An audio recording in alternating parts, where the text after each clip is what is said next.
On avait beaucoup évoqué cette question-là et avec Monica et aussi au sein du groupe Amitié Lorient Ludwigshafen de se dire c'est vrai qu'on a des personnes qui ont vécu des choses qui sont importantes de garder en mémoire, de continuer à nommer et à transmettre. Et que fait-on de cette mémoire et comment on continue justement à la préserver et à la faire justement circuler au sein de nos associations, mais aussi plus globalement voilà, sur notre ville ou sur notre territoire. Et donc on a évoqué la possibilité justement de filmer ces moments-là pour qu'après on puisse repartir aussi avec une matière qu'on pourra continuer à transmettre d'année en année, de génération en génération. Voilà. Peut-être déjà avant de commencer à rentrer dans le vif du sujet, est-ce que vous pouvez un petit peu nous dire votre prénom, d'où vous venez? Oui, mais j'ai l'intention de dire d'où je viens, effectivement. Je me nomme Firmin Lelon. Je viens de Guémené-sur-Scorff. J'habite Lorient depuis les années 46-47. Après la libération, je suis venu habiter là. Voilà. Guémené-sur-Scorff, s'il y en a qui connaissent, c'est l'Andouille. Par la route, c'est à 40 km de Lorient. Et très réputé par son andouille, l'andouille de Guémené. Oui, si tu en parles, mais Guémené est réputé pour son andouille. Voilà aussi. Voilà. À visiter aussi pour les prochaines fois, qui sait, c'est vrai que c'est une région, c'est un coin qui est magnifique aussi.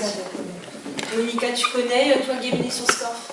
Je connais l'andouille. Tu connais l'andouille? Qui connaît pas l'andouille? La prochaine fois, on ira sûrement de ce côté-là aussi. Alors, vous aussi, votre prénom, d'où vous venez? Oui, je m'appelle Jacqueline Brochard. Je viens de la région parisienne, mais je suis normande, d'origine normande. D'origine normande. Mais j'ai été accueillie à Paris après les bombardements et les non. D'accord. Et Claudine, est-ce que tu pourrais te présenter aussi? Bonjour à tout le monde. Je suis Claudine Cornille, présidente de l'association Loisirs Solidarité des retraités du Morbihan. Et voilà, on a été tous ravis de s'associer au projet.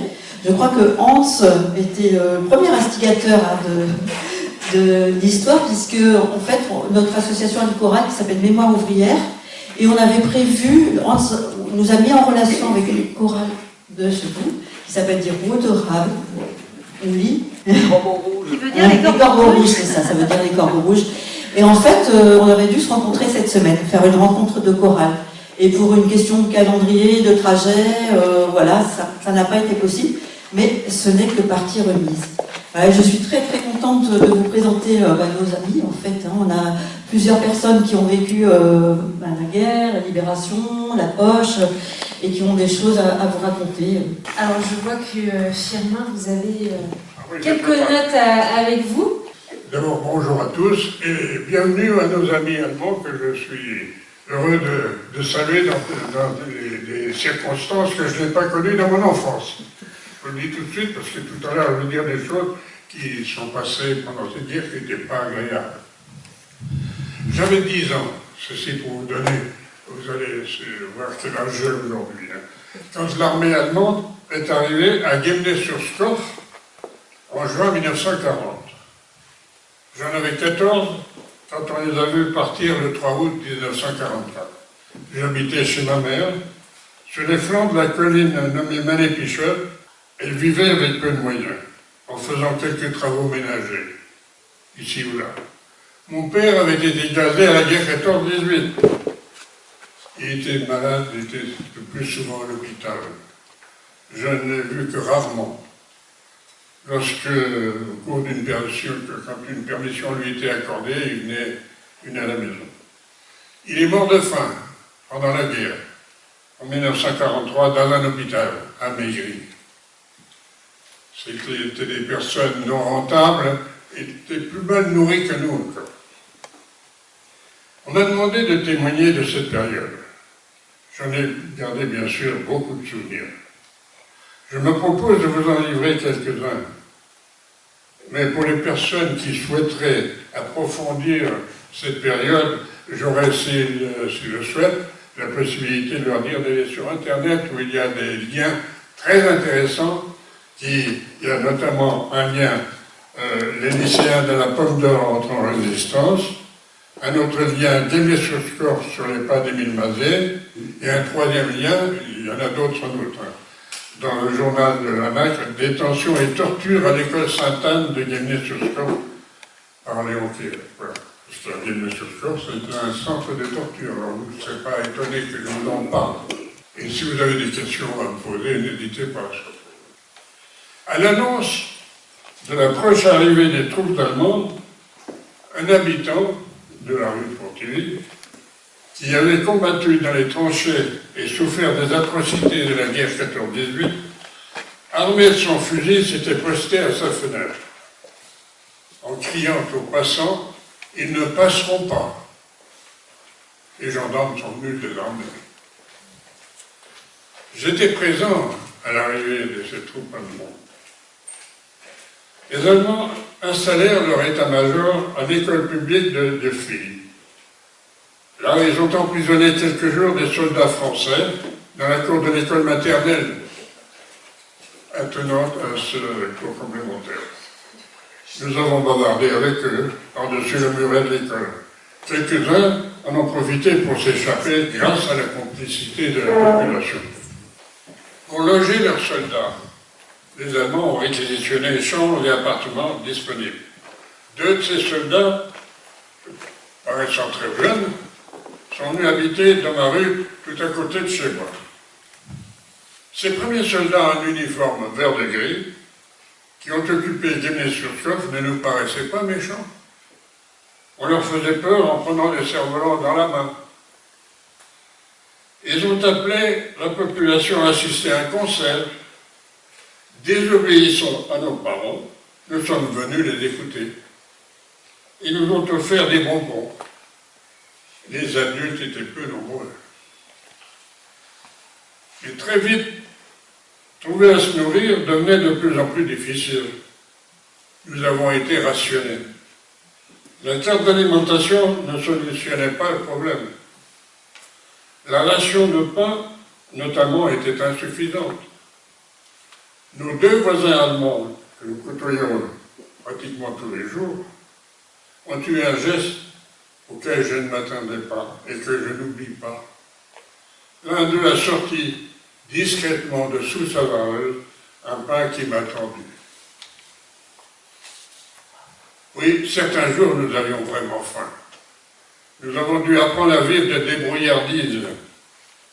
Quand c'était possible, demander 1 kilo ou 2 de farine dans les moulins alentours. Une fois, avec un camarade et mon jeune frère, nous avons été surpris par un paysan en train de croquer les carottes abritées du vent dans un coin de son champ. Il est venu l'annoncer à ma mère, qui s'est bien gardée de nous punir. Elle a dialogué avec un autre paysan, chez qui nous prenions notre beurre, et je suis allé jeudi garder les vaches. Au moins ce jour-là, j'étais nourri. Durant l'hiver 42-43, particulièrement en janvier et février 1943, nous pouvions assister du haut de la colline de Mané-Pichotte, presque chaque soir, à un feu d'artifice que nous offraient les bombardiers anglais qui larguaient leurs bombes incendiaires sur l'Orient. L'artillerie allemande était évidemment très active. Ces bombardiers survolant Guinée, il suffisait de quelques minutes et de terribles spectacles nous étaient offerts. Nous étions horrifiés de savoir qu'il y avait des victimes. L'occupation avec ses restrictions s'est poursuivie dans cette atmosphère de plus en plus étouffante. Les soldats allemands régulaient la circulation des cars qui acheminaient les ouvriers vers l'arsenal de l'Orient et ceux qui avaient été requis pour réaliser le mur de l'Atlantique. Au printemps 1944, passant devant l'école Sainte-Anne, nous apercevons une sentinelle armée d'une mitraillette. On a appris que l'école avait été réquisitionnée. Nous étions quelques gamins à nous trouver le jeudi à jouer aux boules dans un lieu couvert et clôturé de planches, une baraque en quelque sorte, attenant un café de la place du marché au port situé à Vol d'Oiseau, à moins de 300 mètres de l'école. De cet endroit, nous avons un jour perçu avec effroi les cris des hommes torturés. Ces cris se répétaient chaque jour. Nos parents nous ont appris que ces nouveaux soldats étaient la Gestapo. Nous avons été intrigués de voir sortir de cette école deux jeunes hommes vêtus sombrement, je ne me rappelle plus si c'était en noir ou en bleu marine, et parlant le breton. C'étaient des miliciens au service de la Gestapo. Après la libération, nous avons su que de très nombreux résistants y avaient été torturés, y compris par les miliciens du Parti national breton. 5 Yémenois que j'ai connus ont été transférés à la citadelle de Port-Louis et y ont été fusillés. Malgré tout ça, nous poursuivions nos études, tant bien que mal. Un jour, notre prof d'allemand n'est plus venu. La prof d'allemand du lycée du Puy-de-Dôme, qui était repliée à Guémené, l'a remplacée. En plus de ses cours de langue qu'elle nous donnait, elle avait pour mission de nous conduire au stade une fois par semaine. Nous marchions au pas. Et pour combler notre prof d'allemand, nous nous exprimions en allemand, en scandant ein, zwei. Nous passions devant la sentinelle qui nous souriait, jusqu'au jour où quelqu'un a eu l'idée de prononcer ein Schwein, que nous avons été nombreux à reprendre en cœur. Ce jour-là, la sentinelle a braqué brusquement sa mitraillette sur notre prof. Elle s'est défendue en expliquant que nous n'avions pas encore acquis la bonne prononciation. J'ai su après la libération que notre prof, qui avait disparu, était résistant. Il avait rejoint le maquis, sachant avoir été dénoncé à la Gestapo par les membres du Parti national breton. Le voisin qui n'hébergeait plus d'Allemands écoutait discrètement chaque jour Radio Londres. Profitant des beaux jours après le débarquement en Normandie le 6 juin 1944, il laissait sa fenêtre entrouverte pour me permettre de capter les informations de l'extérieur. Il m'avait donné pour mission de donner l'alerte si besoin. J'écoutais l'émission « Les Français parlent au français », Radio Paris-Mans, Radio Paris est allemand, Radio Paris-Mans, Radio Paris est allemand. J'entendais ça tous les jours. Je suivais ainsi l'avancée des troupes soviétiques sur le front de l'Est et bien sûr l'évolution des troupes américaines sur le front de Normandie. J'en faisais un compte rendu à ma mère. Puis, toujours en cette année 1944, arrive le 3 août 1944. Dans la soirée, de la cour devant chez moi, nous avons entendu subitement des coups de fusil en provenance de la route de l'Orient. Pour comprendre ce qui se passait, nous avons gravi cette colline, donc près du Puchot, près de chez moi, et de cet endroit, en nous cachant, nous avons assisté à un combat engagé par les maquisards qui canardaient les Allemands, qui essayaient de riposter. Combien de morts, combien de blessés, nous ne l'avons pas su. Nous avons appris dès le lendemain que les Allemands avaient réquisitionné les charrettes des paysans venus à la foire du jeudi. Ils y avaient embarqué leur matériel et avaient pris la route de l'Orient. Le lendemain 4 août, l'arrivée des troupes américaines était annoncée cette fois. À la nuit tombante, après une belle journée ensoleillée, un roulement de moteur de plus en plus assourdissant se fait entendre venant de la route de Pontivy. On voit arriver un long convoi qui n'en finissait pas, de véhicules lourds et de jeeps transportant les soldats américains. Ils s'arrêtent quelques instants, distribuent chewing-gum et cigarettes, en échange d'eau de vie avec des maquisards présents. Nous voici libérés. Ce moment tant attendu nous remplit de bonheur. Une liesse s'empare de la population. Mais à notre grande surprise, les Américains, au lieu de pourchasser l'ennemi vers l'Orient, ils ont pris la direction de Brest. Voilà, quelques souvenirs d'enfants. Quelques mots à dire en tant qu'adulte maintenant, après l'épouvantable guerre de 14-18, qui avait fait quelques 9 millions de morts. Nos aînés avaient émis le vœu plus jamais ça.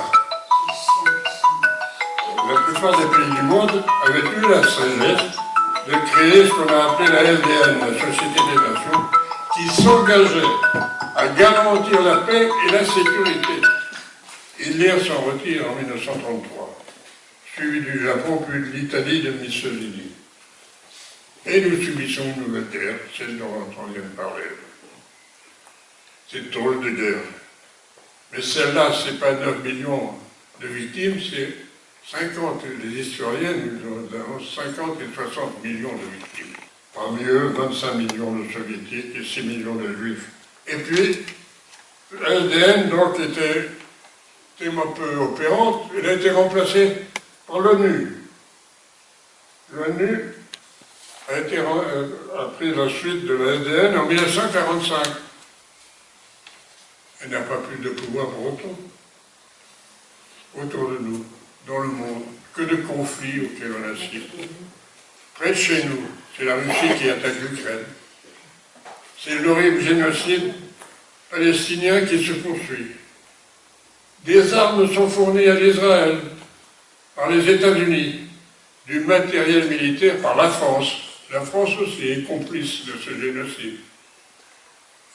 La Cour pénale internationale a émis un mandat d'arrêt contre le Premier ministre israélien. Il continue ses activités horribles. Rien ne l'arrête. Il promet même, c'était hier, d'intensifier les combats. Je vous remercie, monsieur.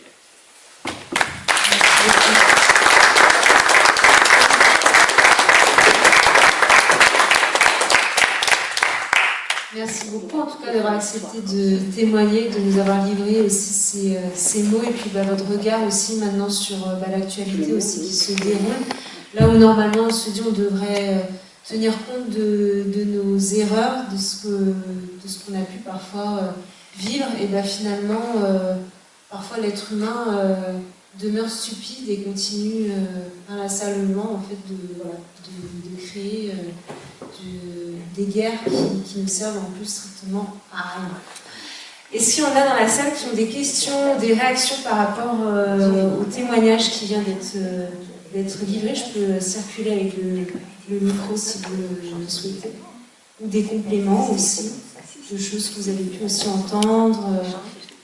Voilà, parfois en discussion de famille. Ça.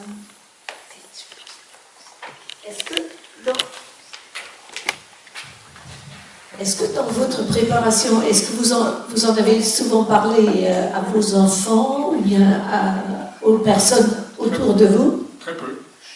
Très peu. Mais vous avez J'ai fait un fait effort à partir du moment où on m'a demandé de témoigner. Voilà.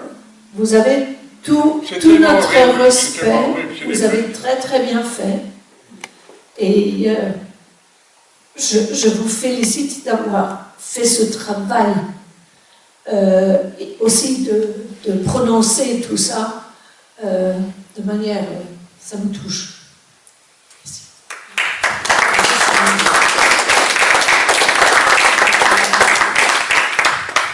Oui, moi je me rappelle, mon père et puis son frère restaient dans les greniers, dans les maisons où ils habitaient, pour intervenir avec des seaux d'eau quand s'il y avait des bombes incendiaires qui traversaient les toits. Et il arrivait même que des bombes incendiaires traversaient toute la maison. Ça s'est passé à côté de ma maison natale. La bombe incendiaire a traversé tous les planchers, la couverture, les planchers, et elle n'a pas explosé dans la cave. La cave, c'était de la terre battue. Voilà. C'est Loïc. D'autres réactions? Oui, bonsoir, merci pour votre exposé. Quel était le rôle de la résistance dans le secteur de Guéméné-Lorient? Eh bien,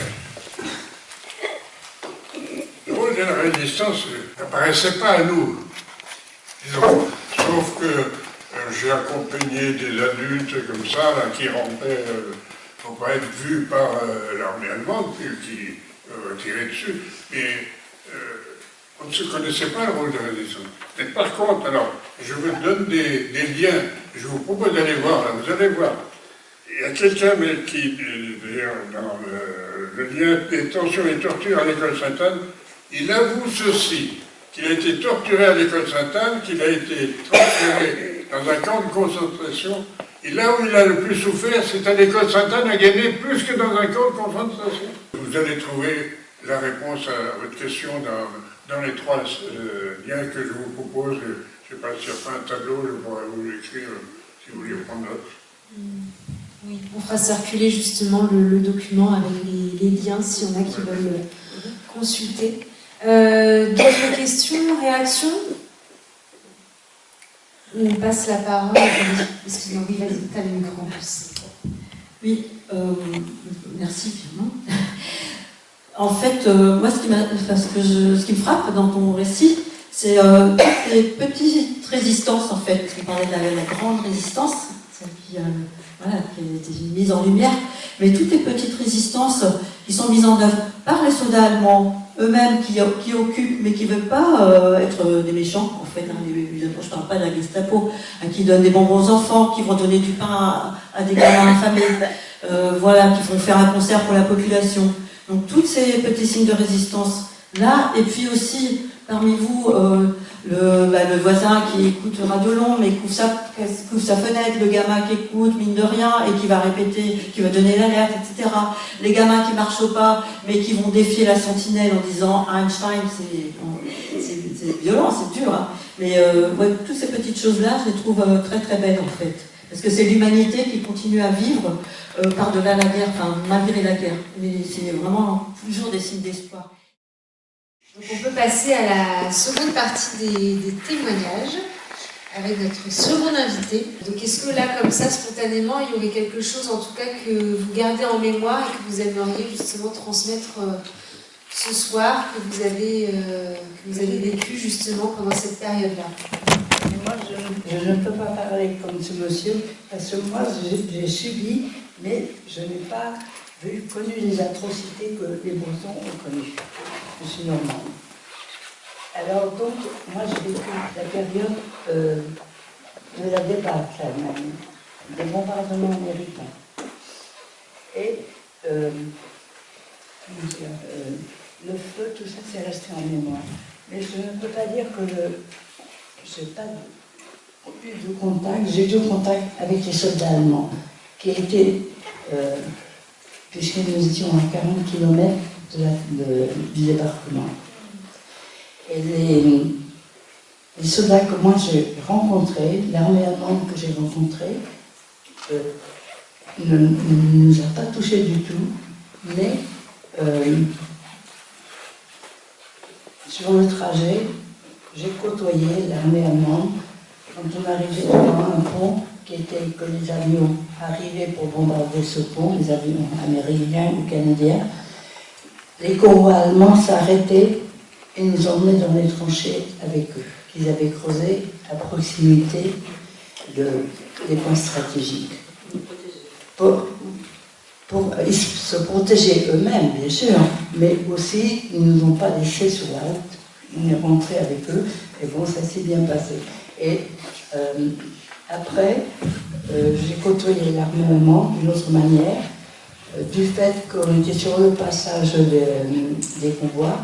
Nous sommes allés coucher dans les granges sur la paille, ça c'est un tout petit détail. Et quand nous sommes revenus, le moulin était occupé par l'armée allemande en débâcle. Et là, nous sommes restés cachés et le propriétaire du moulin est allé négocier avec les Allemands, j'ai oublié le nom, un nom que je voulais dire. Et donc, on nous autorisait à rentrer, nous étions une vingtaine, avec 8 enfants de moins de 10 ans. Et l'état-major allemand, c'est ça que je cherchais, nous a autorisé à rentrer et nous dit, ne bougez pas, nous partirons quand il fera nuit et vous serez tranquilles. Et c'est ce qui s'est passé. Alors, je ne peux pas juger comme ce monsieur qui a subi les atrocités.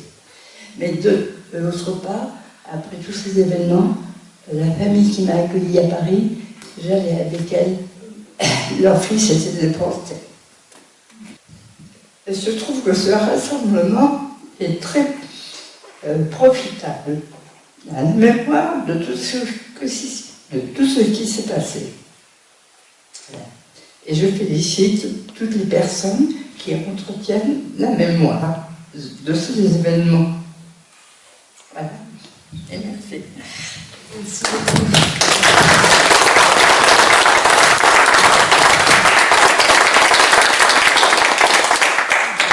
J'aurai 100 ans.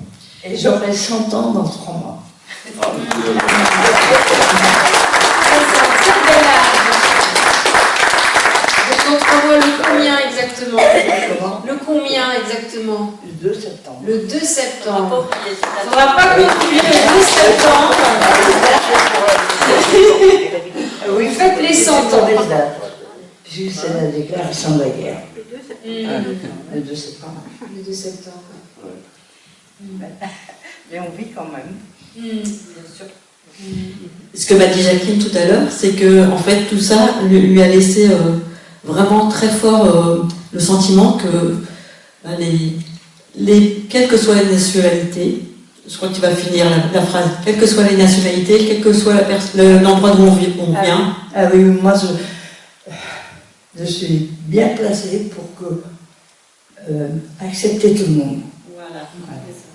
Et mon mari également, parce que mon mari était prisonnier de guerre, et il a subi, bien sûr, mais il a eu aussi, il a été accompagné par des familles allemandes et qui l'ont beaucoup aidé.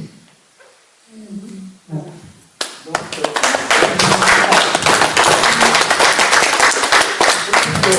cette réunion est bénéfique. On s'en réjouit. Et merci aussi pour ce message qui, je pense, pourrait faire du bien aussi à notre génération et aux générations aussi à venir, là où on a tendance à tous se renfermer sur nous-mêmes. Et ben voilà, d'avoir aussi ce message-là de tolérance et d'ouverture. C'est vrai que c'est comme ça qu'on arrivera à s'entendre, à communiquer et à vivre en paix, en fait, tout simplement, quoi. Tout simplement. Est-ce qu'il y en a qui ont des réactions, des questions à poser? Oui, moi j'aimerais bien savoir si, alors vous aviez 14 ans à la fin de la guerre. Et moi j'en avais 19. 19. Je suis à 25. Et comment est-ce que ceux qui étaient plus âgés vous parlaient des fois de récits de ce qu'ils ont vécu durant ces moments de guerre? Pas tellement. Pendant ces moments, ils étaient silencieux. Je ne pouvais pas dire ce qu'ils faisaient. On ne sait jamais, quelqu'un aurait pu vendre la mèche. Il ne fallait pas. Je le savais, mais parce que j'ai vu, bien sûr, j'ai contacté des maquisards qui, quelquefois, ils avaient 18-20 ans, ils étaient en train de danser dans un village. Alors moi, je venais de me faire interpeller par les Allemands qui étaient du par là. Et quand j'arrive au village, je dis, mais méfiez-vous, il vient d'être arrêté par des Allemands. Non, je voulais dire après-guerre. Après-guerre, non. Après-guerre? Oui. Oui, après-guerre, bien Qu'est-ce sûr. que les gens racontaient? Très peu aussi. Il fallait qu'on les interpelle. Je parlais de mon prof d'allemand qui avait disparu. J'ai raconté ce qu'on faisait, nous aussi, quand on disait à Einstein, ah bon, vous avez fait ça? Et il était dans la résistance, et à ce moment-là, on a échangé un peu, mais bon, on ne s'est pas étendu sur le sujet, bien sûr, c'était du passé. Voilà. Oui, et puis aussi, il y avait la vie qu'il fallait reprendre. Tout était détruit. Oui, bien sûr. Il n'y avait plus de travail, il n'y avait plus rien. Moi, c'est la famille j'habitais à Vire, dans le Calvados, la famille qui m'a accueilli à Paris, leur fils était déporté. Et la vie était autre chose, on s'occupait plus d'accueillir les déportés, les malades. Ça, c'était, pour moi, ça a été presque plus affreux que les bombardements. Oui, je peux compléter, bien sûr. Après la libération, on était plein d'espoir, nous. Bien sûr, je suis rentré à la vie active, j'ai commencé à travailler à l'âge de 16 ans. Alors, on rentrait tout de suite au boulot. Hein. J'ai eu la chance de trouver du boulot. Et on était plein d'espoir, c'est sûr. Et malheureusement, quand on voit ce qui se passe, la tournure que prennent les événements mondiaux actuellement, eh bien, on est attristé. C'est un doux euphémisme. On est attristé de voir ce qui se passe. C'est pas possible. On est dirigé par des cinglés ou quoi? Non, mais la question se pose. Ils n'ont pas conscience que quand Macron lui dit, par exemple, on a notre arme nucléaire pour dissuader, mais il ne se rappelle pas qu'il y a eu Hiroshima et Nagasaki. Mais, enfin, qu'est-ce que c'est ce langage d'un président de la République qui se permet de prononcer de telles paroles? Ben, moi, je suis outré. Des réactions justement par rapport à l'actualité qui se passe aussi en ce moment? C'est effrayant. C'est effrayant de se dire qu'il y a encore des femmes et des enfants qui meurent sous des bombardements. Et aux portes de l'Europe, quoi. Je veux dire, quand on commence à aligner les chiffres des morts, encore aujourd'hui, c'est vraiment terrible, je trouve. Et moi, franchement, je ne comprends pas. J'aurais souhaité que le 21e siècle nous apporte autre chose. Et je suis très déçue, effectivement. Mais bon, oui. Par contre, merci tous d'être là. Merci Colette.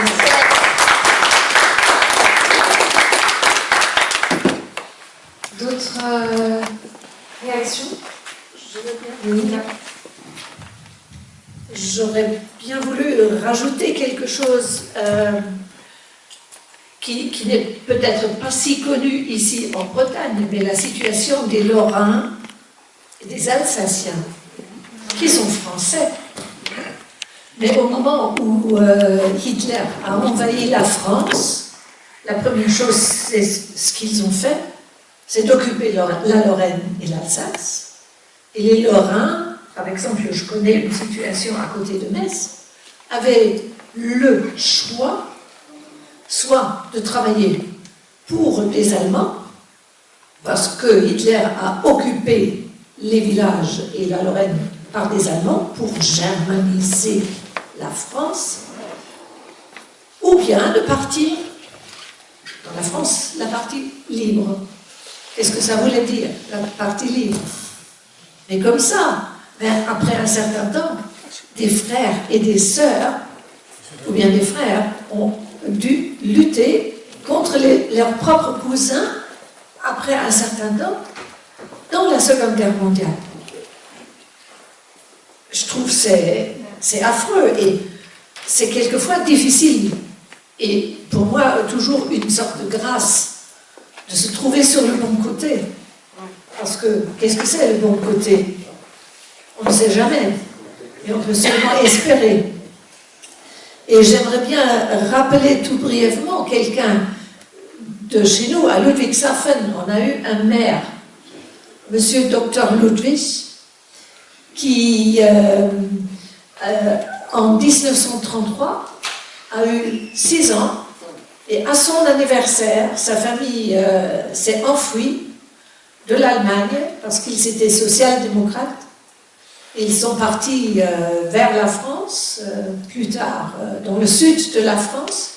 Il a passé toute sa scolarité, toute sa jeunesse en France, même fait des études, et il a croisé cette armée qui était sur le chemin à Oradour. Et il a dit, heureusement, et quelquefois, c'est seulement un moment de bonheur qu'on peut vivre, et quelquefois, pour lui, c'était toujours important. C'était des rencontres de l'humanité. Que quelqu'un ne jouait pas seulement le rôle qu'on lui avait attribué, mais qu'il n'a pas oublié qu'il était un être humain. Et ça, c'est, à mon avis, quelque chose qui serait absolument important, parce que beaucoup de politiques, à l'instant, jouent un rôle, sans oublier, en oubliant l'essentiel. Et je voulais peut-être rajouter quelque chose, une toute petite histoire. Ça va encore? Oui, c'est trop long. J'ai un oncle dont dont je savais après un certain temps qu'il était un enfant adopté. Il est né au mois de juin 1945. Il est issu d'une liaison d'un prisonnier de guerre français qu'on avait envoyé travailler à une ferme viticole chez nous dans le Palatinat. Le jeune chef de la ferme était au front Est, et lui, avec un autre, il fallait qu'il s'occupe de la production. Et après un certain temps, bon, il a commencé une liaison avec la jeune femme. Donc l'enfant est né après la fin de la guerre. Le prisonnier de guerre a pu rentrer en France le 3 avril déjà, et il est retourné vers sa patrie, vers Bourges. Au moment où il est parti en guerre, son fils avait 11 ans. Sa femme était une femme extrêmement froide qui a tout de suite donné l'enfant dans un internat.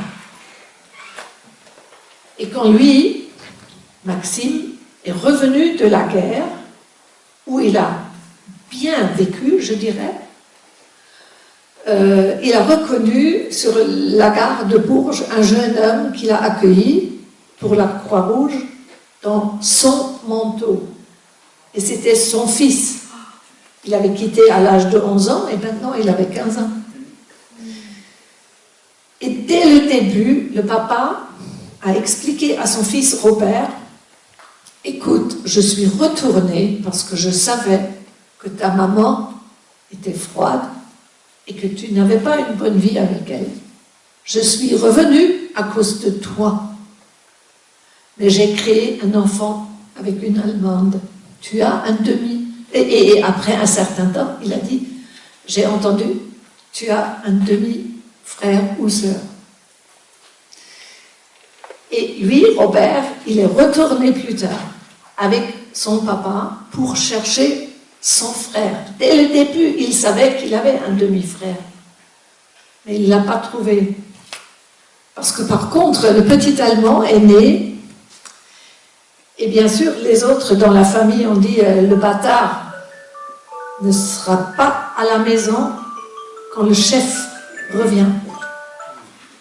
Alors il a été donné d'abord à une famille de sourds et muets qui l'ont bien aimé, mais ils n'apprenaient pas à parler. Puis après, les autorités l'ont envoyé dans un orphelinat, et une tante de ma mère, qui n'a pas pu avoir des enfants, qui a perdu plusieurs enfants, elle voulait avoir un enfant, et à l'orphelinat, elle en a trouvé un, et c'était lui.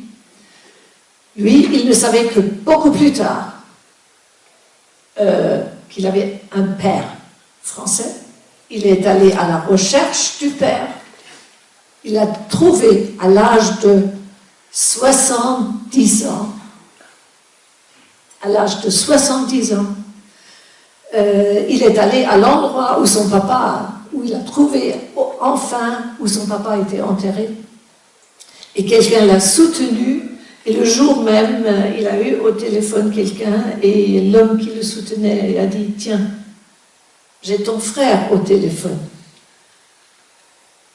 Et ils se sont rencontrés. Merci. Et je trouve que ni l'un ni l'autre avait fait une faute. La question se pose: qui est sur le bon côté? C'est l'humanité qui compte. Et la famille est toute heureuse que les deux hommes ont pu se rencontrer enfin et ont pu encore se connaître. Et j'essaye un peu de garder aussi un peu les liens avec la famille autour d'eux. Mais quelquefois, les destins, ce que les gens ont vécu en France, en Allemagne, c'était toujours des destins que je souhaiterais que ça ne se passe plus. Mais c'est un désir auquel notre voyage, par exemple, et aussi notre association franco-allemande essaye de revenir et de montrer aux jeunes de notre coin les effets de l'histoire. Et c'est pour ça que je reviens, je suis maintenant mamie, je suis grand-mère, mais je reviens toujours, et maintenant je reviens avec les petits-enfants pour leur montrer ce que la guerre a causé, et de parler de la vie autour de ça, et de l'espoir que cela n'aura plus jamais lieu. Espérons pour nous et les nôtres.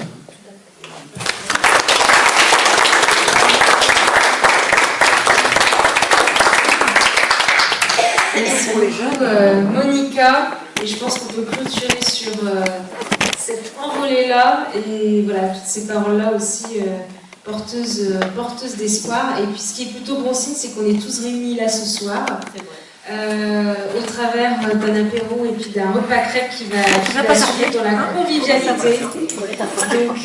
Donc voilà, on peut que espérer en tout cas que ça, voilà, que ce soit l'impulsion de plein de belles choses aussi dans nos pays, en Europe et dans le monde, en tout cas qu'on puisse s'efforcer toujours de transmettre ces messages, ces valeurs, même à plus petite échelle. Si chacun fait sa part, c'est un peu l'histoire du colibri, si chacun fait sa part, eh bien, voilà, le monde s'en portera beaucoup plus beau. Voilà.